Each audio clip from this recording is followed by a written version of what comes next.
The Battle of Midway, June 3rd to June 6th, 1942, was one of the decisive naval battles of history. The engagement was decided entirely by air power, with no surface gun action.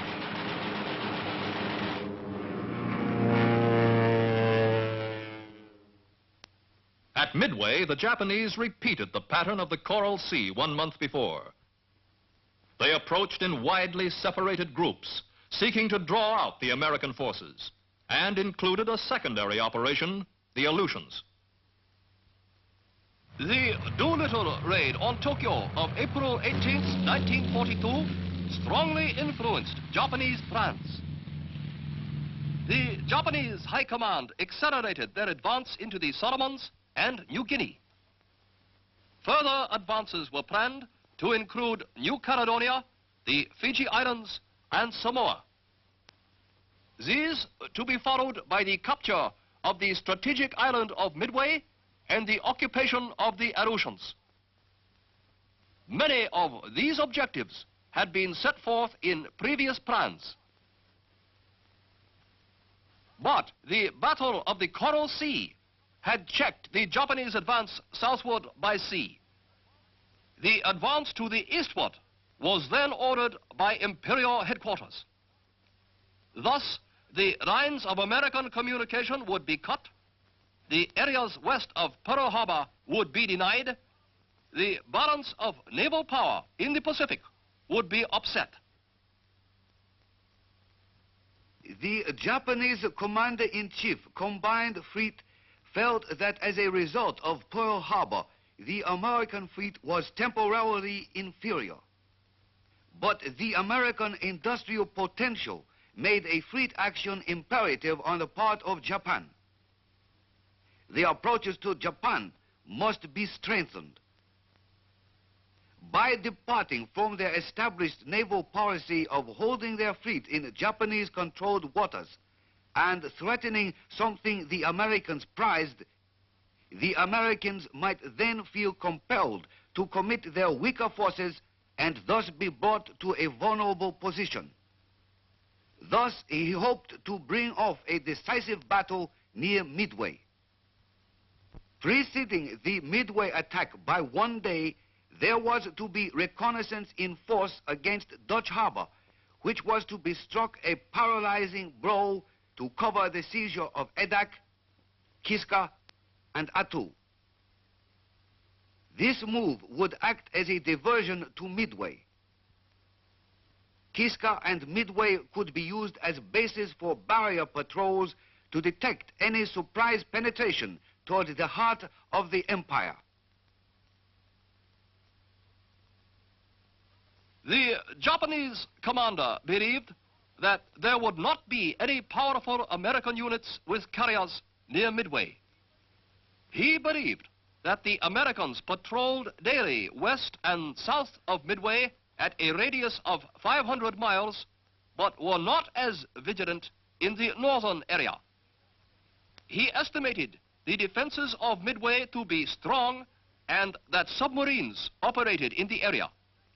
That Midway had 2 squadrons of flying reconnaissance boats, 1 squadron of Army bombers, 1 squadron of fighters, and that this air strength could be doubled in an emergency. This was an excellent estimate.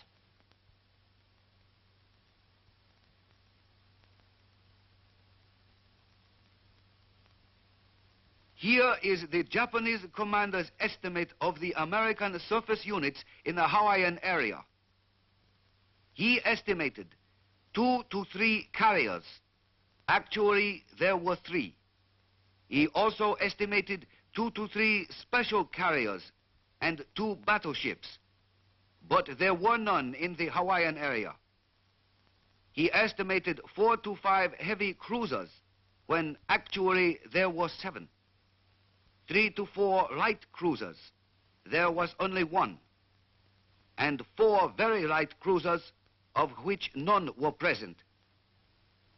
His estimate of 30 destroyers was correct, but at the time of the battle, only 14 were in the Midway area. His estimate of 25 submarines was correct.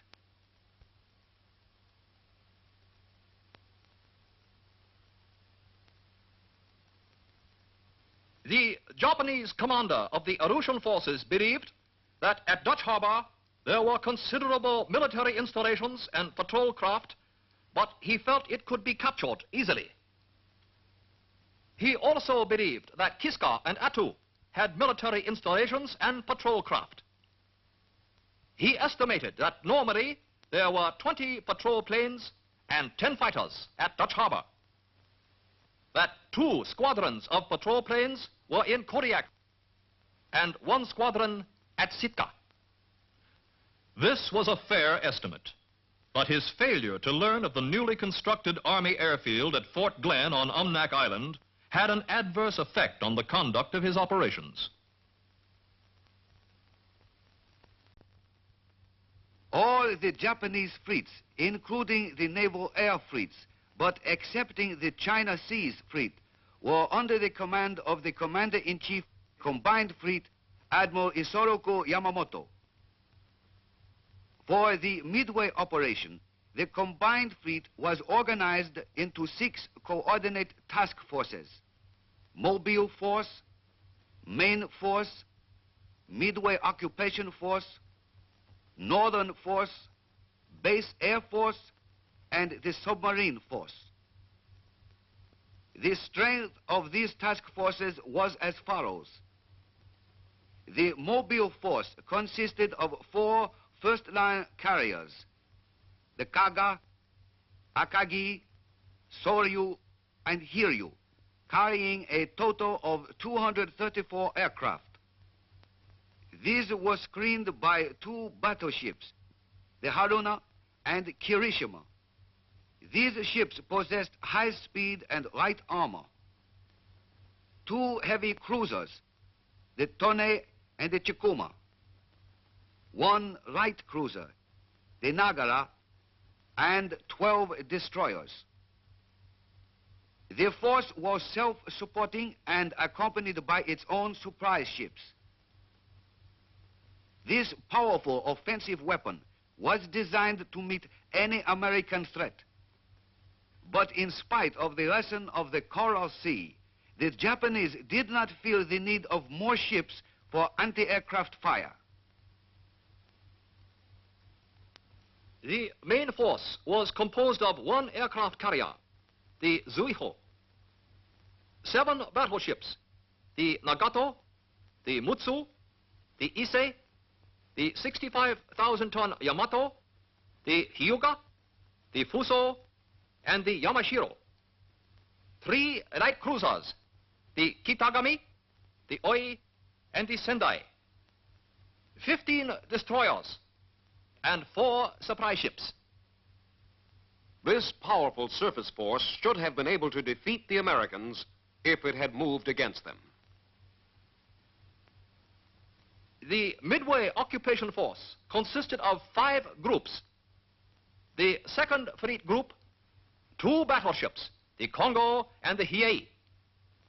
4 heavy cruisers, the Atago, Chokai, Haguro, and Miyoko.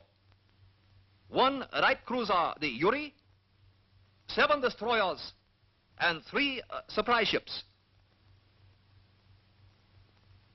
The transport group totaled 13 transports and supply ships, and a close screen with the light cruiser Jinsu, 11 destroyers, and 3 patrol boats. The close support group, 4 heavy cruisers, the Kumano, Suzuya, Mogami, and Mikuma, screened by 4 destroyers. The seaplane tender group and the minesweeper group. The northern force, designed to capture certain Aleutian islands, was composed of 3 groups. The 2nd Mobile Task Group, the carrier Ryujo and the carrier Junyo. 2 heavy cruisers, the Takao and the Maya. 3 destroyers and an oiler. the Kiska occupation group. 2 light cruisers, the Kiso and the Tama. 5 destroyers. 2 auxiliary cruisers. 2 transports. 3 gunboats. And 8 sub-chasers. The Adak Atu occupation group. A light cruiser, the Abukuma. 5 destroyers. A transport. A mine rayer. And 1 auxiliary seaplane carrier. The Japanese forces proceeded toward their destination more or less independently. The Mobile force left Hiroshima Bay May 26. At a point 450 miles southeast of Tokyo, it rendezvoused with its supply units.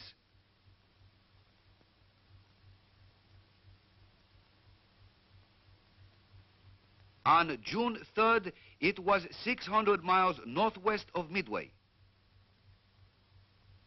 The main force also departed Hiroshima Bay May 26th.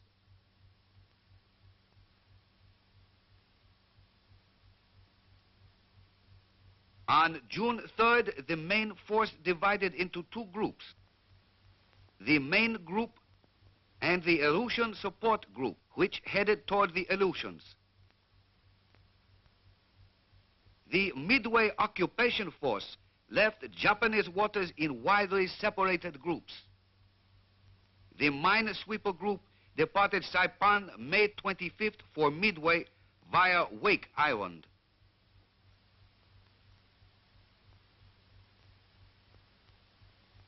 The transport group, the seaplane tender group, and the coast support group left Saipan May 27th and 28th.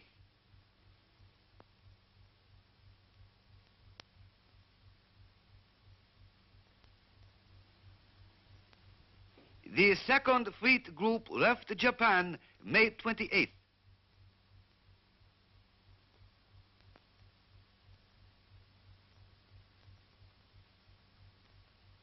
This group took position on the left flank of the transport group, seldom closer than 50 miles.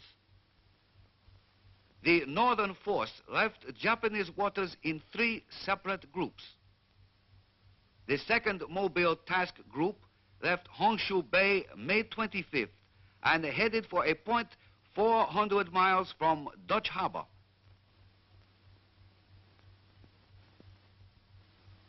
The Kiska occupation group left Honshu Bay on May 27th for Paramushiroto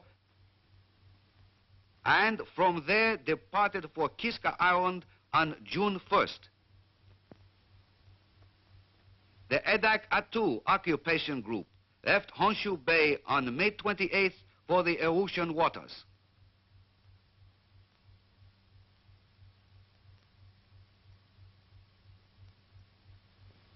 These were the positions of the Japanese forces at 0900 June 3rd. These were the American forces in that area at that time.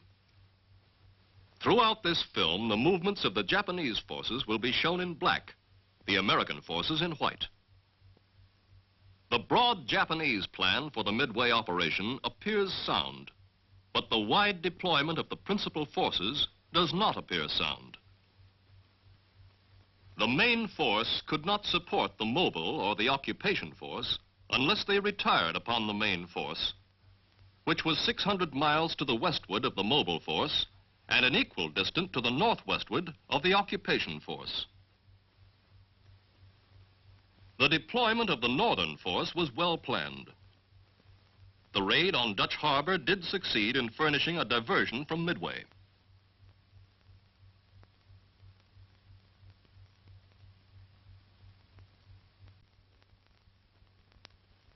Admiral Chester W. Nimitz, Commander-in-Chief, U.S. Pacific Fleet, CINCPAC, was directed on April 3rd to assume command of all the armed forces in the Pacific Ocean area.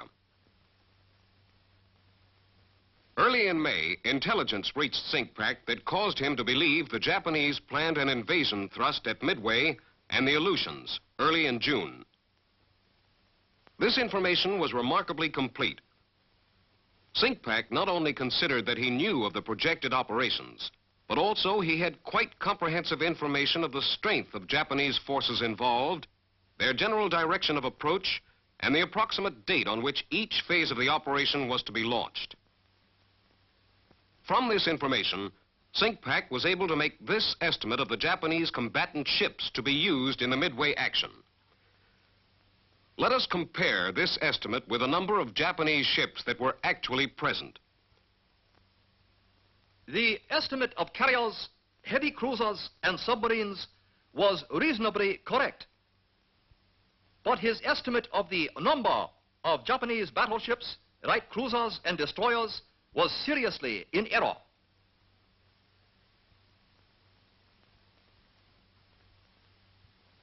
Commanding Officer Naval Air Station, Midway, expected that the Japanese carriers would not launch their planes at a greater distance than 200 miles. A search to 700 miles, the limiting radius of a PBY under bomb load, seemed adequate to meet this condition. He placed in operation a 22-plane search with PBYs. These searches were augmented by an 800-mile search from Oahu and a 700-mile search from Johnston Island to cover probable approaches to Pearl Harbor. Commanding Officer Naval Air Station, Midway, also knew that ordinarily an area of reduced visibility could be expected about 300 to 400 miles to the northwest of Midway. He felt that the Japanese commander, after leaving bad weather, would wait for dawn to fix his position before launching planes. Since dawn was about 04:15, the Japanese might be expected to strike Midway at 0600. The Japanese actually struck at 0630, June 4th. SINCPAC's commander in Aleutian waters had received intelligence on May 28th that the Japanese had one task group earmarked for the capture of Kiska and another for Attu. But he feared that this information was a deception to draw the American naval forces westward so the Japanese could move in behind them. He estimated that the most probable area of a Japanese landing would be the Umnak Dutch Harbor Cold Bay area, and decided to defend this area. His freedom of action was apparently seriously affected, as he was forced to rely upon land-based aircraft for the essential protection of his ships. The number of his airplanes was limited. Also, there were no airfields west of Fort Glenn. In addition, the distances between his naval surface forces and the bases from which his supporting aircraft operated, plus the almost total lack of darkness in a military sense, which darkness affected his ability to move without detection, all complicated his problem. His overall plan for the defense of Alaska appears sound, but his means available were not adequate. The sending of surface forces to the Aleutians was a difficult decision. SINCPAC believed Midway was the primary objective, and here he should maintain strength. But the Aleutians were the gateway to Alaska. If seized, American morale would suffer. Corregidor had fallen only 3 weeks before.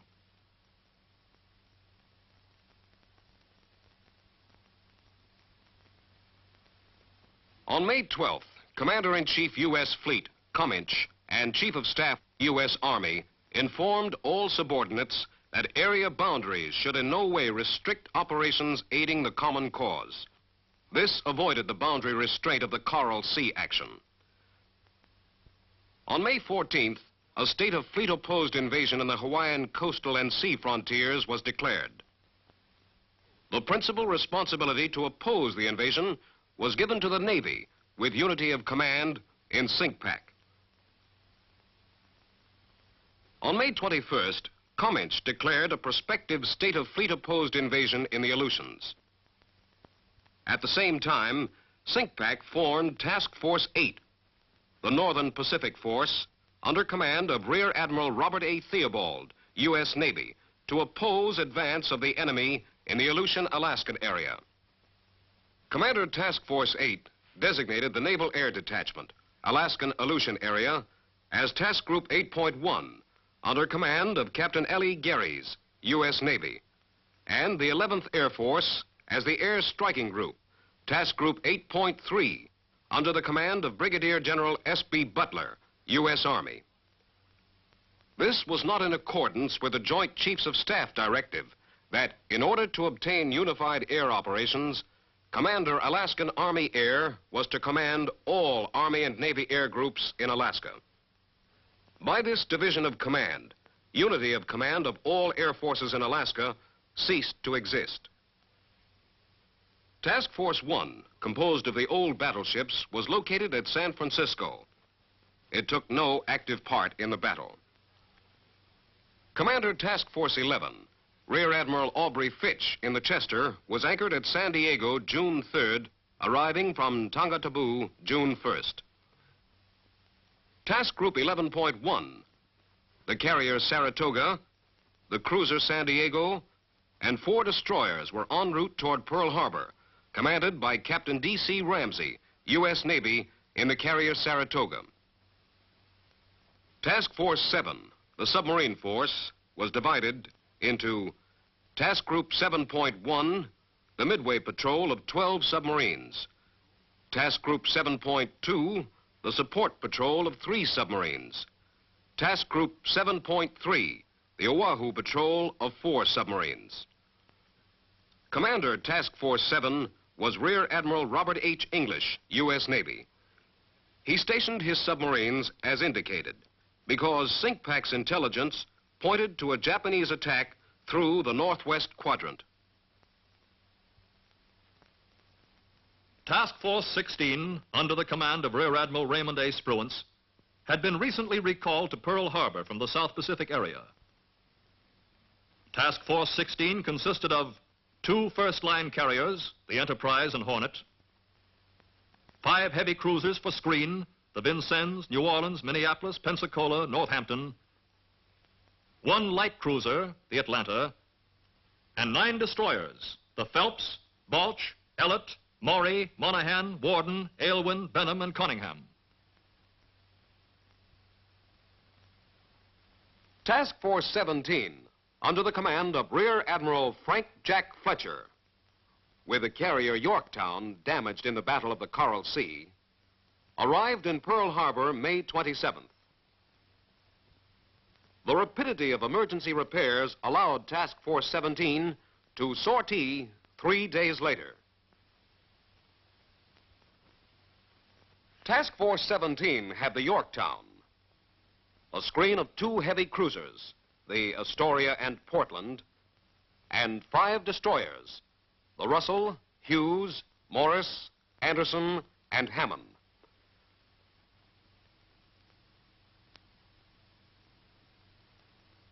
Task Force 16 sortied from Pearl Harbor May 28th. Task Force 17 sortied May 30th. Task Force 17 rendezvoused with Task Force 16 June 2nd.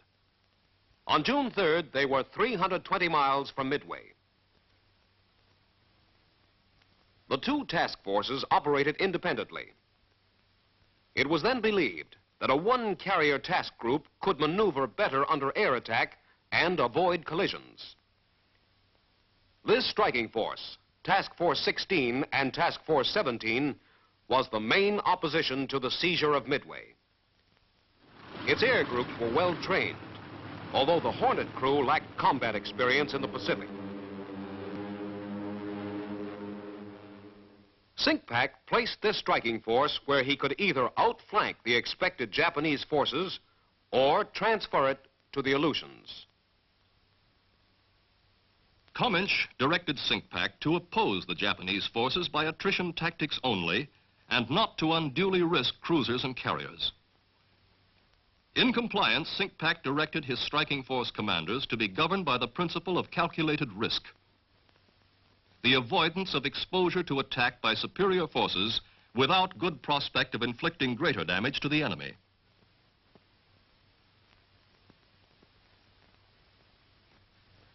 This completes the background for the actions at Midway and in the Aleutians.